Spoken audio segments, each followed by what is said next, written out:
Hola a todos y bienvenidos de nuevo. ¿En qué consiste el criterio gramatical? Pues básicamente consiste en atribuirle el significado a una disposición teniendo en cuenta las reglas semánticas y sintácticas de la lengua en que tal disposición se expresa. Por lo tanto, tenemos que considerar cuál es el significado de cada una de las palabras que se han utilizado, así como también el considerar la manera en que se ha estructurado cada una de las oraciones de acuerdo con las normas gramaticales, revisando cada coma, cada punto, cada tilde, etcétera. Por lo tanto, es que al aplicarse el sentido o criterio gramatical, se dio nacimiento a un estilo de pensamiento para la interpretación jurídica conocido como el literalismo, que considera que solo el lenguaje es más que suficiente para interpretar, siendo prácticamente, como la misma palabra lo indica, literales. Sin embargo, sabemos que esto es un poco complejo de poderlo ver de una manera tan absoluta hoy en día, por lo que la posición predominante y que más se utiliza hoy en la actualidad es que el sentido literal es solamente el inicio de la actividad de interpretación y que por lo tanto viene a ser algo insuficiente. Adicionalmente, esto nos viene a generar un cierto problema como una especie de relación de causalidad, porque sin el sentido propio de las palabras es más que suficiente, la gran pregunta es, ¿cómo es que llegamos a ese sentido de las palabras sin necesidad de interpretar? ¿Es que acaso para poder entender el sentido de las palabras no necesitamos interpretar? ¿O por el contrario es porque no necesitamos interpretar que ya conocemos el sentido lógico de las palabras? Entonces esto nos genera sin duda aquí un cuestionamiento que no se logra resolver por sí mismos con esta única perspectiva, pero sí al adentrarnos más en lo que dice el Código Civil sobre las consideraciones del criterio gramatical.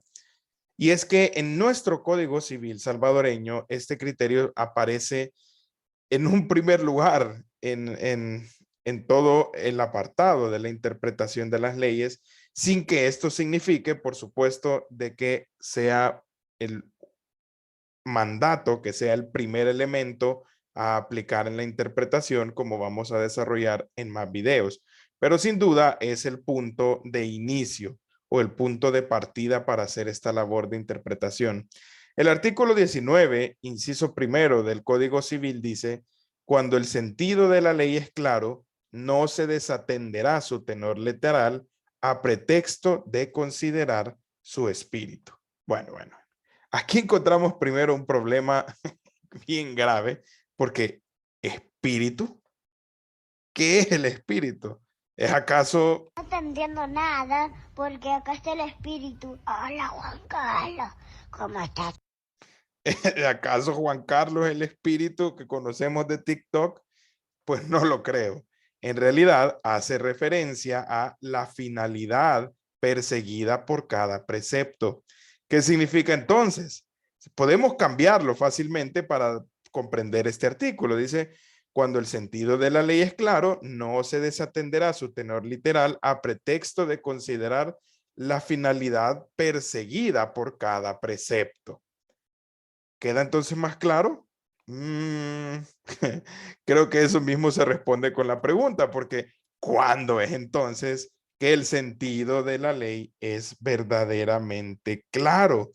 Dado que, por ejemplo, para poder comprender la palabra aquí espíritu, no podemos quedarnos con un sentido totalmente literal de Juan Carlos, o por el contrario de pensar en un elemento metafísico, sino más bien que hacemos una labor de interpretación para comprender el sentido aquí de las palabras. Por lo tanto, es que en realidad la claridad viene a obedecer a parámetros que vienen expresados pues prácticamente desde el derecho romano en que se estaba hablando de este criterio gramatical de interpretación. ¿Y en qué consistían estos parámetros? Pues en primer lugar, en que algo se iba a considerar claro cuando es entendido consistentemente por quienes lo interpretan. Es decir, tiene que existir este sentido lógico entre cada una de las personas, que todos le dan el mismo significado al interpretar o al considerar estas palabras. Esto también lo que conlleva es que la disposición tiene que ser coherente con el resto del ordenamiento jurídico, porque de lo contrario, esto implicaría que las palabras están recibiendo otro significado distinto. A la vez que el texto de estas palabras o de esta disposición pueda satisfacer la finalidad que se le ha atribuido a ese artículo, precepto o disposición. Y por lo tanto, no tienen que existir casos dentro de la misma disposición que puedan motivar controversias en la manera en que deben de comprenderse el significado de las palabras. De manera entonces que el sentido que se le atribuya no vaya tampoco en contra del contexto o realidad social, política, cultural que se encuentran vigentes al tiempo de su aplicación. Vemos entonces que sin duda, para comprender el tenor literal de las palabras, indudablemente estamos haciendo una labor interpretativa. Claro está que se hace entonces atendiendo al sentido de las palabras en la ley.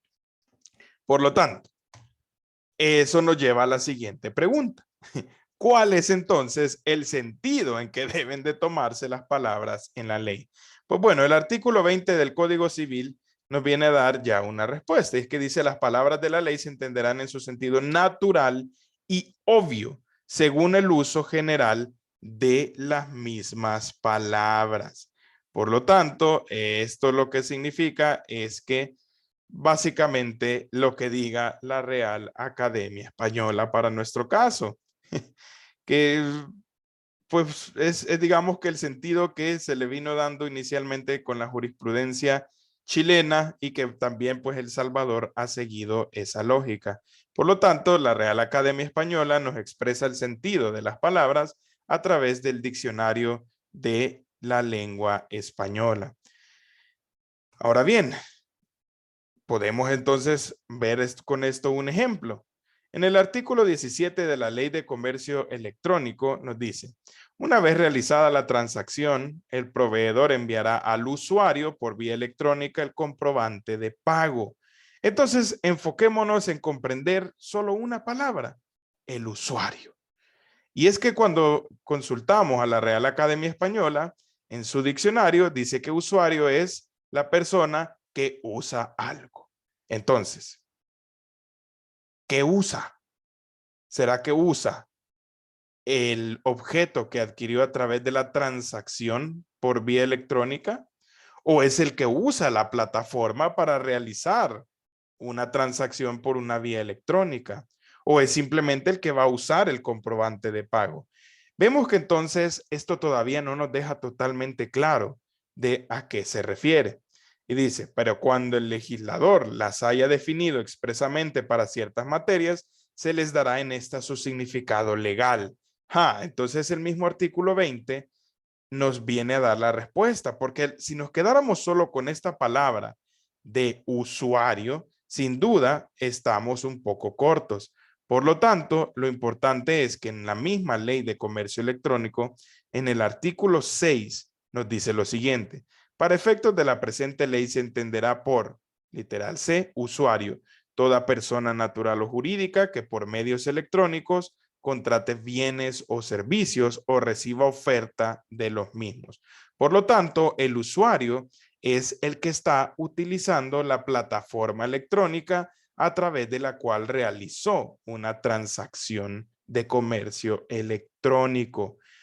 En ese sentido, entonces, ya nos limita que usuario en el sentido literal se hace referencia solo a ese sentido tan limitado y no tan general como ya nos lo indicaba la RAE.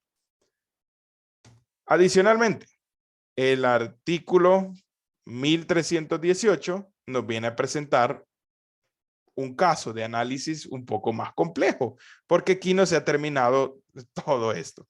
Veamos, el artículo 1318 del Código Civil dice, son absolutamente incapaces los dementes. Hagamos de nuevo el ejercicio. Según la RAE, el demente es un loco falto de juicio. Y también establece ahí una definición jurídica que dice que padece demencia. Un poco complejo también. Vamos a ver entonces. Estamos hablando aquí sin duda de la palabra técnica, demente y demencia. En el artículo 21 del Código Civil nos viene a complementar cuando estamos frente a este tipo de casos que son demasiado técnicos y dice, las palabras técnicas de toda ciencia o arte se tomarán en el sentido que les den los que profesan la misma ciencia o arte, a menos que aparezca claramente que se han tomado en sentido diverso. Entonces, vamos a ver más allá en la RAE el término que aparece sobre demencia y que le da una connotación médica y dice deterioro progresivo de las facultades mentales que causa graves trastornos de conducta. Entonces esto todavía nos deja como que un poquito ahí, ok, entonces daña las facultades mentales, sí, perfecto, ¿qué más? Por eso vamos a buscar a un experto. Buscamos un texto técnico de un médico y encontramos, por ejemplo, en una revista de medicina la siguiente definición que dice la demencia es un síndrome caracterizado por la aparición de un deterioro intelectual que afecta múltiples dominios cognitivos y tiene repercusión sobre la capacidad funcional del sujeto. Por lo tanto, esto, ya dándole este significado más técnico, podemos comprender que al final de cuentas lo que daña la demencia en la persona es su capacidad de discernir y por lo tanto es por eso que el legislador los considera absolutamente incapaces. Claro está que para poder complementar esto vamos a necesitar de otros criterios de interpretación de la hermenéutica jurídica porque definitivamente tenemos que ver también e integrarlo con otros principios generales del derecho como el de la dignidad humana para poder comprender a cabalidad el término de demente. Por lo tanto, lo que quiero dejarles con este ejemplo es, en primer lugar, que comprendamos cuál es el sentido con el que deben de tomarse las palabras, pero también que podamos ver que el sentido literal definitivamente es insuficiente, pero sí ya nos ha dejado un buen inicio para esta interpretación. Si quieren conocer igualmente a qué nos referimos con la palabra demente dentro de el esquema de los que son considerados absolutamente incapaces, les dejo también el video en la esquina superior derecha por si todavía no lo han visto y puedan conocerlo en términos de la capacidad de las personas. Así es que con esto finalizaríamos el criterio gramatical, por lo que no me queda más que pedirle siempre de su apoyo a nuestro canal a través de un like o la suscripción a este, dejando también sus comentarios para que podamos seguir trayéndoles cada vez más y mejor contenido. Así es que con esto me despido, cuídense y nos vemos en la próxima.